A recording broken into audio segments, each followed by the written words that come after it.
welcome you back to the Happiness Highway podcast. I'm so glad we can spend some time together and driving down our happiness highway. I want you to have a big, beaming smile on your face. You can check out the podcast on any of the major platforms and make sure you subscribe. Today, we're going to start our discussion about self-esteem. But first, I want to introduce you to my good friend, Melissa Sherwood. I've known Melissa for decades, and she does her own work with nutrition and cooking classes, and she runs her own company called Deliciously Nutritious. She's agreed to come on and help me with my goal of reaching 1 million people to have less stress. So, Melissa, welcome. Thank you so much for having me. I'm so excited to be here today, Gary. So excited. I know. I'm excited to have you here. It's been quite a journey watching you write your book. I do have to say that you and I have been friends for a long time, and being your friend definitely has its advantages. So while you're working through this book, I actually get to hear some of the lessons that you have imparted in this wonderful book that will help so many people, and they've actually helped me in my everyday life. So cool. That's what I want. That is exactly what I want to hear, right? I find that there's way too many people that are living a stressed out life because they don't think there's any way to get better. And I want them to know, and I'm hoping this podcast will get there, is to show them, no, there are ways to get less stress.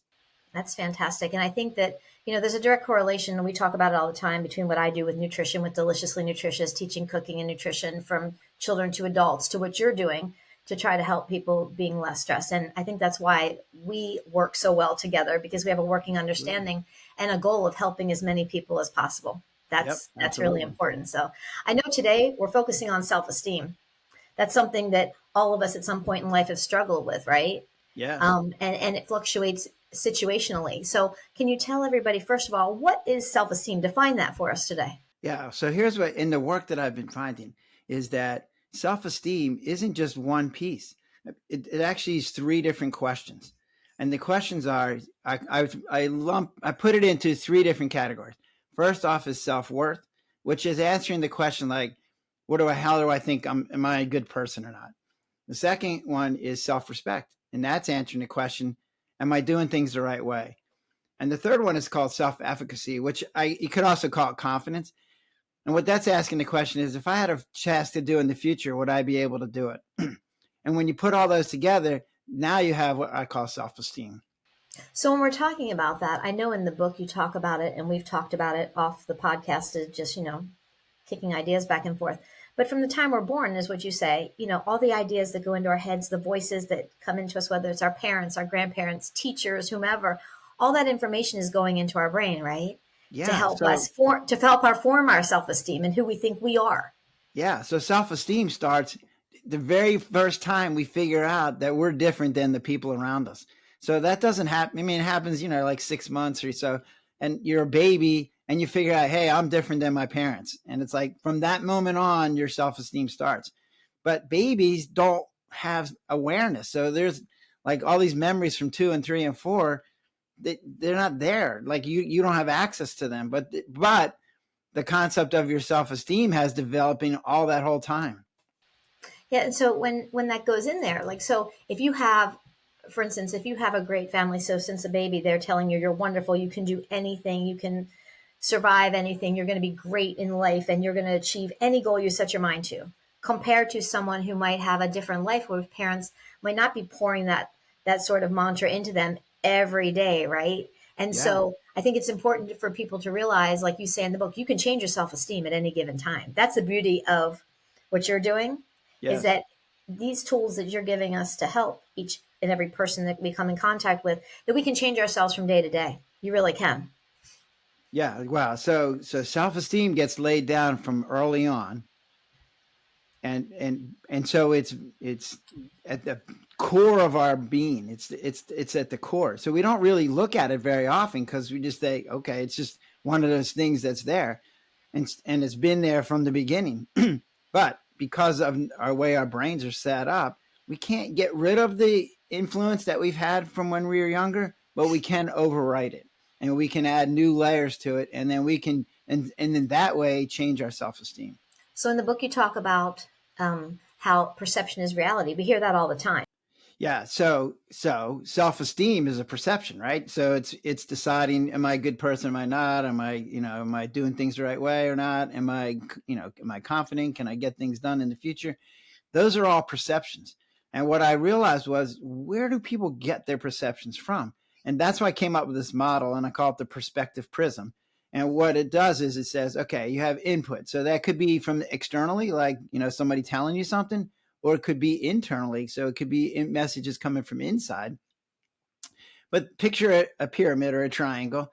And inside that triangle is all the information, like your beliefs, the facts that you know, your state of your mind, the state of awareness, your emotional state, things that you believe in, all of your experiences, all those are fit into that triangle or the pyramid. And as the input comes in, it filters through that pyramid and it comes out the other side as a perception.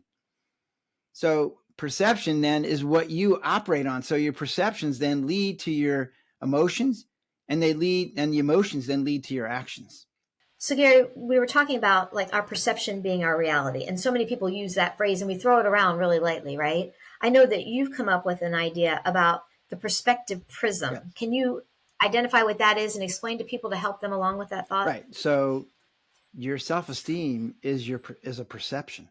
And the question then is, how do you get a perception? So what I came up with is this model that I think helps people understand where their perceptions come from. So in this model, the prism is sitting there and input comes in. Input can be from external, like it be temperature or somebody saying something to you, or it can be internal. So it could be some thought you had in your head. But those inputs go through this prism, and inside the prism, it contains your facts and your beliefs and your theories, and it contains like your experiences. It contains your emotional state at the time. It contains your awareness state at the time.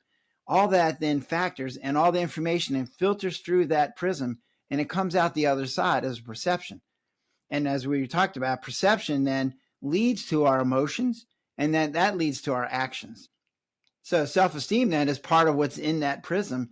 And so if you have a low self-esteem, then your perception is going to be different than someone who has a high self-esteem.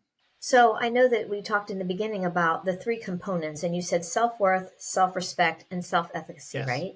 So can we start with each one and go through each one and explain to folks what that is? So let's start with self-worth and why when I think about myself, or things that we've talked about over the years.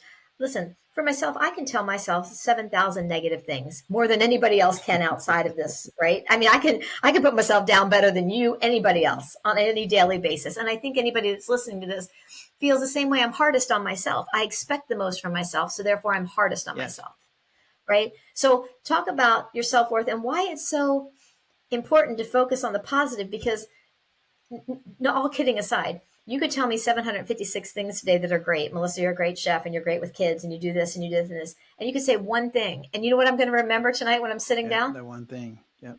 That one thing. So if we could delve into self-worth and why it's so important to have such a high self-worth on ourselves, and then how to get to that. Yeah. Well, this is the question we're trying to answer, right?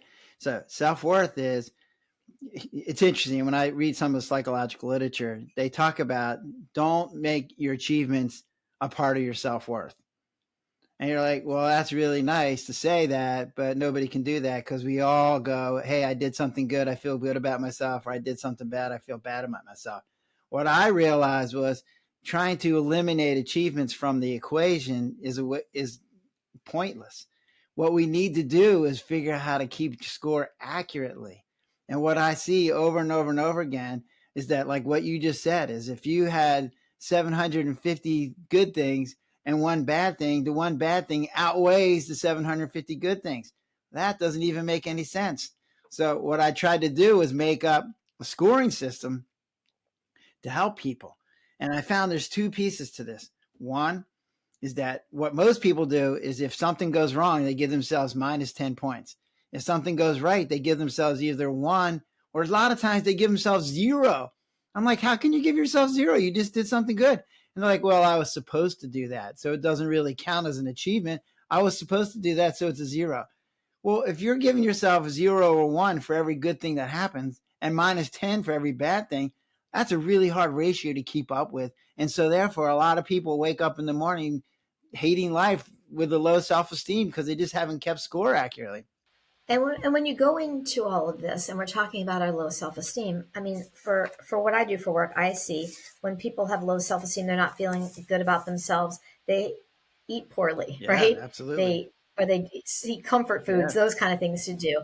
In your line of work, you probably see more with addiction and um, and depression and suicide and things like that. And it's so important. I mean, in today's society, every day you're hearing these crazy stories about people that you have no idea internally that are really suffering and not having these tools that you're giving out to help themselves, which I think why this is so important is because this is actually a step-by-step way to slowly change your whole mindset to get to where you need to get to feel better about yourself so you don't have to go through any of those things I just Yeah, listed a second absolutely. ago. Wow. Because we don't want anybody feeling Well, like this is that. why we're talking about self-esteem today, because it's such a critical piece to everybody's being. Literally, every information that goes through you filters through your self-esteem, and it colors everything that you do. So part of it is they're not keeping track accurately. So they give themselves -10 for bad and 0 to 1 for good. So all you have to do is go, hey, here's 10 for good, here's 10 for bad. But the second part to that is they don't count all their achievements. So Mm-hmm. what I one of my pages, I said, here's what I want you to do. I want you to write down all your achievements for the day. But that includes you got up in the morning. That includes you had running water. That includes you had an indoor toilet to use. That includes you were safe. You had food to eat. That you had a car that ran. That you had a job that paid you money, and that you had money in your bank. Like by the end of the day, he was tired. He said, I can't do this anymore. It was just one day because Right? there was like That's a so lot. many things that we take for granted that we don't count as achievements. And I'm like, so this is what I tell people. I like this morning I woke up and I got 50 points. And they're like, wait, what? And I go, well, look, I woke up. That's 10 points. I had food. That's 10 points. I had water. That's 10 points. I was living in a safe place. That's 10 points. And my wife woke up and she was happy and safe. 50 points just by opening my eyes in the morning. How freaking awesome is that, right? Plus, you had to add, we look this good. I Oh, well, always that's add true. that. I Yeah, look yeah, that yeah, great. yeah. I look, and it's in that vibe. Even when you don't feel like you do, I always tell myself I do. Do you know what I'm saying? Yeah. So that I always am saying things to myself throughout the day.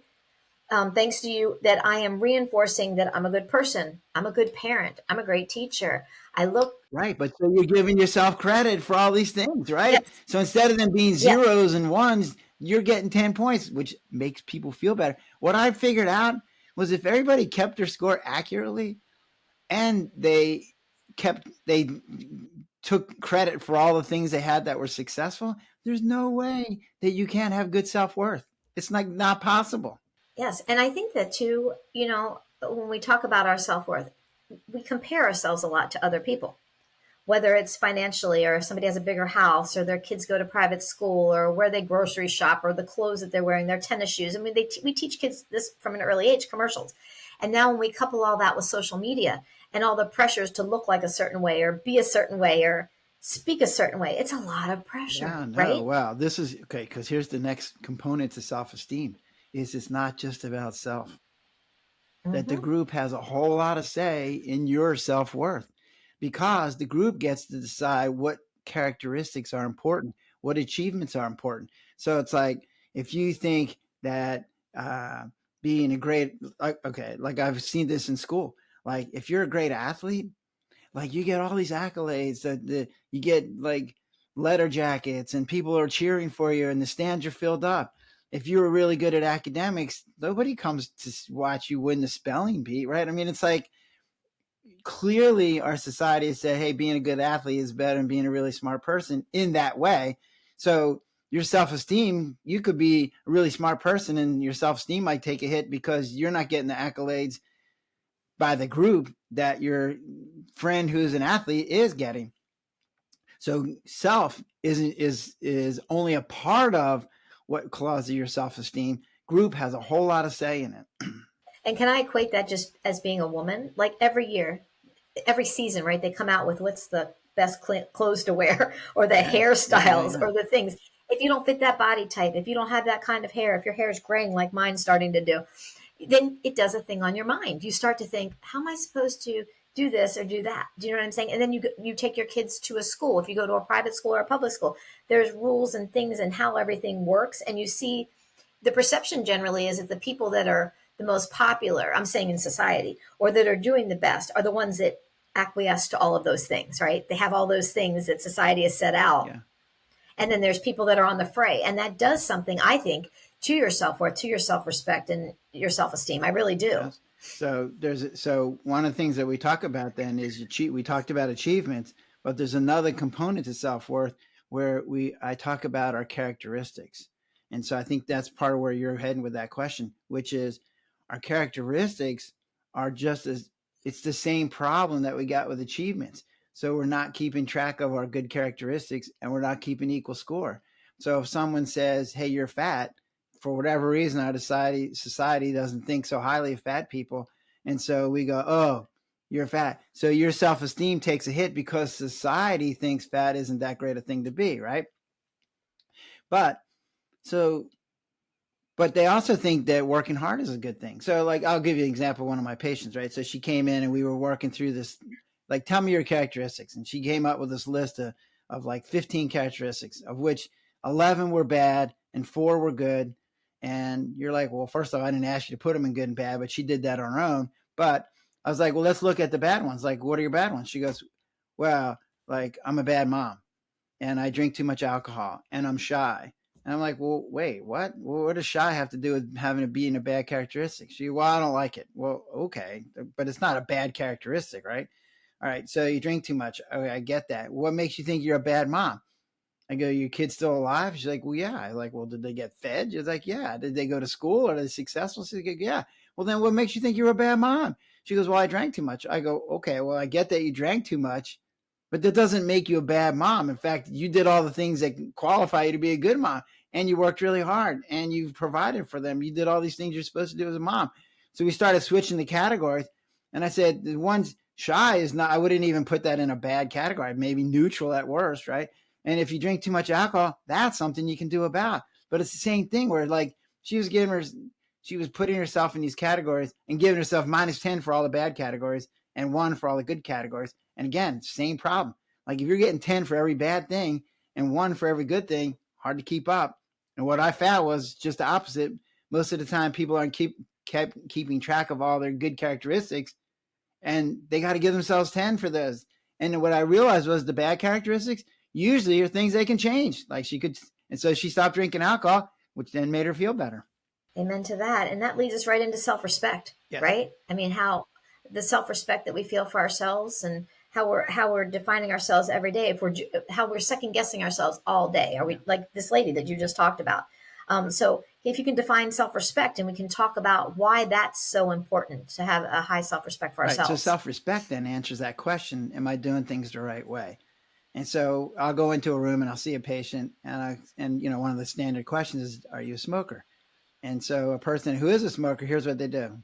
Yes, I still smoke. And you can see that there's a certain shame that they're doing something that they don't think they should be doing. And when you were talking about addictions earlier, that's exactly what I see.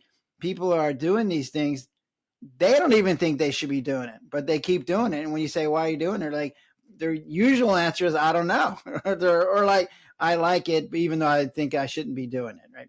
So what I find is that when someone stops smoking, their self-respect goes up, because now they're doing something that they think they should be doing, as opposed to when they were smoking and they didn't think they should be doing that. So I play basketball on Thursday nights and I'm one of the guards, and I'm okay, right?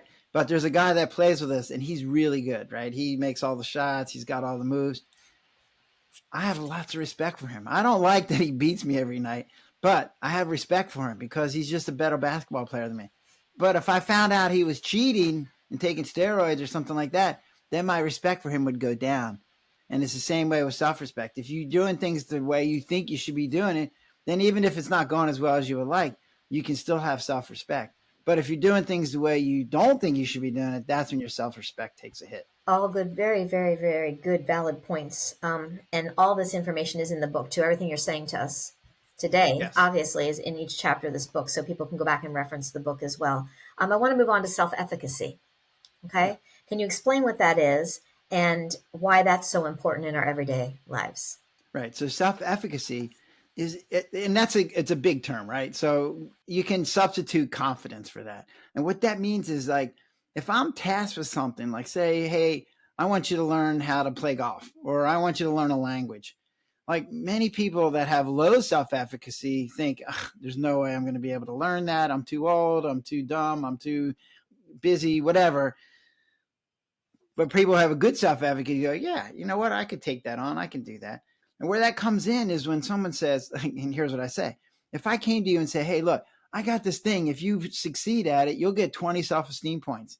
And you're like, whoa, I'm at minus 10. So if I got 20 points, that would put me to positive 10. That would make me feel good about myself.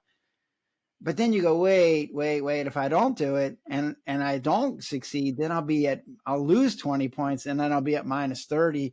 You know what? I'd rather just stay at minus 10, and you don't even try.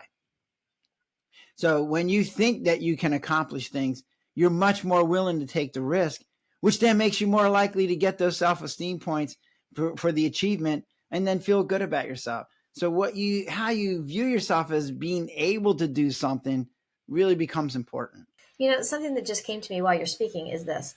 The book, The Highway to Your Happy Place, we're talking about helping over 1 million people feel better about themselves and be in a better headspace, right, all the time. Can you just imagine with that million people, how many children those people have and how we can start raising a generation of people that feel good about themselves? Because anytime you talk to your kids, I have a younger one and one in their late 20s, and you ask them to do something like, I can't do that. That would never work. That would never, even for myself. But I think that at the age I'm at now, and I'm not going to age myself today, but the age we're at, right? In my mind, I'm thinking, I don't want to spend one more day not doing what I'm supposed to be doing, all those gifts, all those resources, all that energy that I've been given to do things. I don't want to die with all that inside of me and not trying to do things. Like I have gifts, you have gifts, we all have things, right? I want to venture out and try everything. And if I don't like it, I have a phrase that I say all the time, not everything is for everybody. I must say that 600 times a week to people in my classes, not where food is concerned, right? But maybe I don't like something. I've never jet skied. Maybe I want to do it this summer, but maybe I don't like it, but I've tried it. And I can say to you, I don't like it. That's self-efficacy, right? That's you saying, I think I can do this, so I'm going to try. What the heck, right? Yeah. Now, I just finished reading a book about growth mindset. A lady's name is Dweck. And this is what she talks about, is that people with a growth mindset think, hey, I'm going to try something. It might not go right at the beginning, but I'm going to keep plugging at it, and I'm going to keep getting better and better and better, and eventually I'll get it. Versus a fixed mindset. And you're right that how we handle our kids has a lot to say with how they view themselves and their own mindset, right? So one of the things she talked about, which was a revelation to me, was saying to someone, hey, you're a really pretty kid or you're a really smart kid, actually is not building their self-esteem. It's interesting because what it says to them is, hey, you're really smart. And what they get out of that is don't do anything to prove that I'm not smart. It's a pressure. It's a pressure, right? Yeah, it's a pressure, right? So versus what she said is to tell people, hey, you work really hard, and being smart is something that you work at, and you can become smart. You're not born smart; you can become smart. And so telling people the process to go through and making a process, as opposed to saying, hey, you're just smart, or you're just pretty, or you're just something.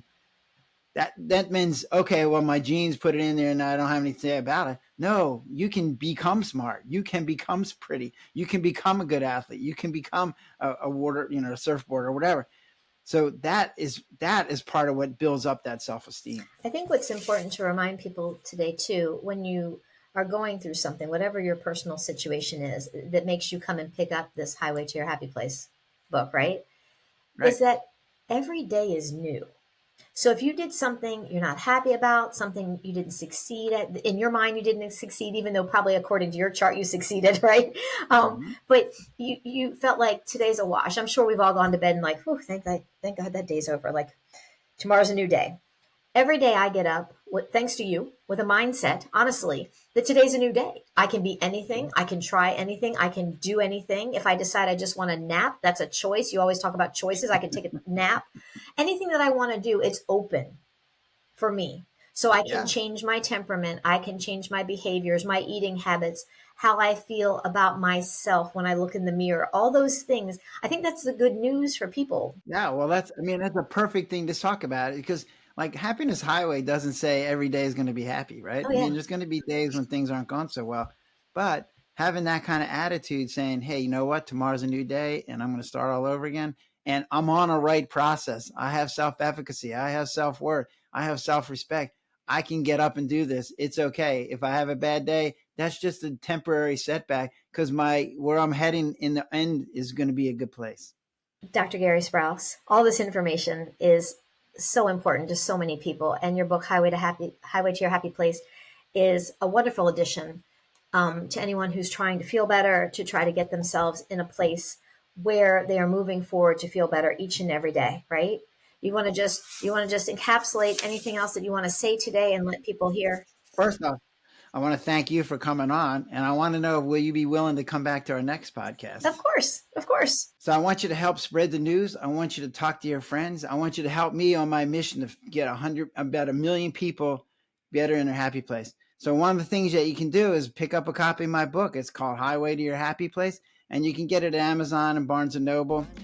Get your friends to listen or subscribe to our podcast. It comes on any of the major platforms. And as always, I want you to live in your happy place.